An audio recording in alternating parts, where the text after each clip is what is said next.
Let me tell you guys a story. I've seen a podcast recently on Paul George's podcast, and he was talking to Jim Jackson. And Jim Jackson told a story which tells you how manipulative the NBA is and how much of collusion might be going on inside of the whole NBA universe, you could say. So let me tell you this. What if the most powerful man in basketball secretly conspired to destroy a rookie's career before it even started? In 1992, the number 4 draft pick, Jim Jackson, was supposed to be a star. He had the skills, the pedigree, and a reputation as a can't-miss prospect. But a bitter 54-game holdout and a rumored vendetta from NBA Commissioner David Stern turned the dream into a public nightmare. This is the alleged conspiracy that aimed to make an example of Jim Jackson and nearly change the power dynamic of the entire NBA. The year was 1992 and the NBA was on fire. Magic and Bird have, passed the torch to Michael Jordan, who's busy collecting his first set of championship rings. The league is a global sensation, and the 92 draft class looks ready to carry that torch into the future. It's considered one of the most stacked classes in history. At number 1, the Orlando Magic grab a force of nature the world has never seen. You know who that is, Shaquille O'Neal. At 2, the Charlotte Hornets take a dominant center, Alonzo Mourning. At 3, the Minnesota Timberwolves draft college basketball golden boy Christian Laettner from the first Dream Team. And at number 4, the Dallas Mavericks, a struggling team desperate for a hero, select Jim Jackson. Jackson wasn't just some other guy. He was a 2-time Big Ten Player of the Year and the UPI Player of the Year from Ohio State.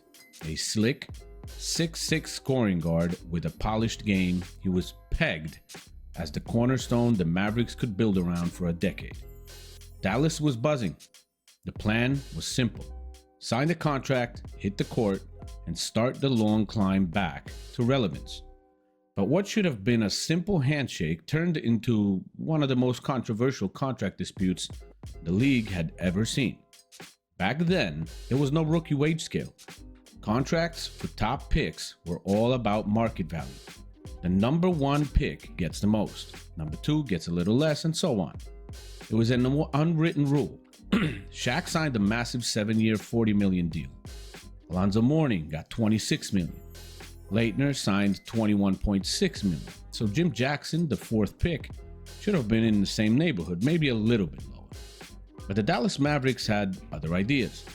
Their first reported offer was already a step down from his draft slot. Then they lowered it even further. The number 4 pick was suddenly being offered less than half of what the number 3 pick got. So if Laettner got 21.6, Jim Jackson was being offered 9 million. For Jackson, this wasn't just a lowball, it was a statement.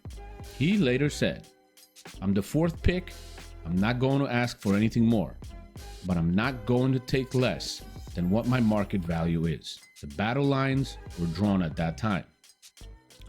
So Jim Jackson refused to sign, the holdout began, and the 1992-93 season tipped off.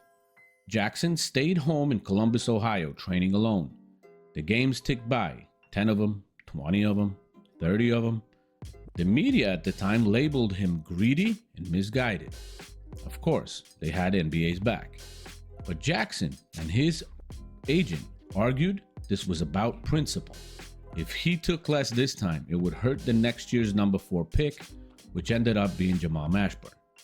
The standoff dragged on for 54 games. Jackson even said publicly, "I will not, under any circumstance or at any time, play basketball with the Dallas Mavericks." It seemed like his career might have been over before it began. Now, here's where the story takes a sharp turn. According to Jackson and the Players Association, the Mavericks weren't acting alone. At an October 1992 Board of Governors meeting, Commissioner David Stern himself allegedly told owners to hold the line on big rookie contracts, a move that could be considered collusion.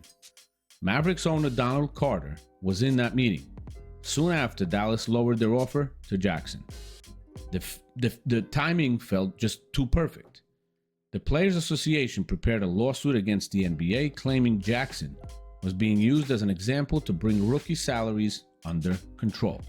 Now, before I show you Jim Jackson talking about this situation himself, I'm just going to think, why did they stop at Jim Jackson at the fourth pick? They gave Shaq his money. They gave the other guys their money, Alonzo Mourning and Christian Laettner. Why Jim Jackson? That's what I'm wondering about. So let me show you the clip where Jim Jackson explains the situation himself on the podcast. And we'll come back right after. How awkward was that situation going back into the locker room now after being drafted and then you're coming in later into the season? It's funny because I never got a chance to be in Dallas, period. I got the press conference after I got drafted. But after that, I was back in Columbus, back in Ohio, training. So as we got closer to trying to get the deal done, nothing was getting done. So I was doing I never was there. So I never established a relationship with any of the players, the coaches, or anything. So here's the caveat. The reason why I came in game 28 is because I was about to have a lawsuit against the NBA. So it's deep because it's a word called collusion. And what happened was, at the time, we found out that David Stern had talked to these owners about paying rookies these high, big-term contracts. You can't tell an owner what to pay. So we got wind of it. Yeah. Because there were some trade scenarios in which Dallas could have traded me. Then they didn't. So we got wind of it, went to the Players Association and said, we want to file this lawsuit against the NBA. So my deal at the time would have been, I got an offer from Cleveland, I think it was 6 years, 21. If I won my lawsuit, Mavericks would owe me double. What do you think happened? I signed. So did they match it? No. So they just came in with my original market rate, which was 7 years, 21, right Got under it. For the fourth. right under for the fourth pick. Okay. Got it. Okay. So, but I got all my money in 28 games. This is why I tell people to be careful when you hear stuff in the news. Like your negotiations. You know this firsthand with the Clippers. Things that were being said were sometimes not actually what the conversation in that room was. So you gotta be very careful when you regurgitate information that people are saying, because you don't know those intimate conversations that I had in the room with ownership, that in the public's eyes, they said, well, no, you got offered the Lakers. Why you didn't? None of that stuff happened. But I knew inside what happened. Nobody knew about the lawsuit. Then I finally signed, and I'm with the Mavericks, and Quinn Buckner is there, management is there, and everybody's patting me on the back, and we're so happy to have you. Man, what do you think I'm thinking? Real talk. Right, Yeah. right. I'm in my mind, I'm like, man, I'll still be at home if I didn't have this lawsuit. Right. That's You crazy. think about it. So now going into it, I have no training camp, no nothing. You know the first game we played against? Defending champs was the Houston Rockets. It was Akeem, it was Vernon Maxwell, it was Kenny Smith, it was my boy Sam Cassell, it was Robert Orr. That was my first game. I had like 2 or 3 days of practice. Played, had signs in there, some boos, some cheers. Next game I played, we had 2 games at home. Phoenix Suns, Charles Barkley. We got Dan Martin, we got Kevin Johnson. Those are my first 2 introductory games in the league. I did better from game to game. That's awesome, though. The threat of a lawsuit worked. Dallas caved, fearing they'd have to pay Jackson double if they lost in court. In March 1993, Jackson signed a deal in line with his draft position.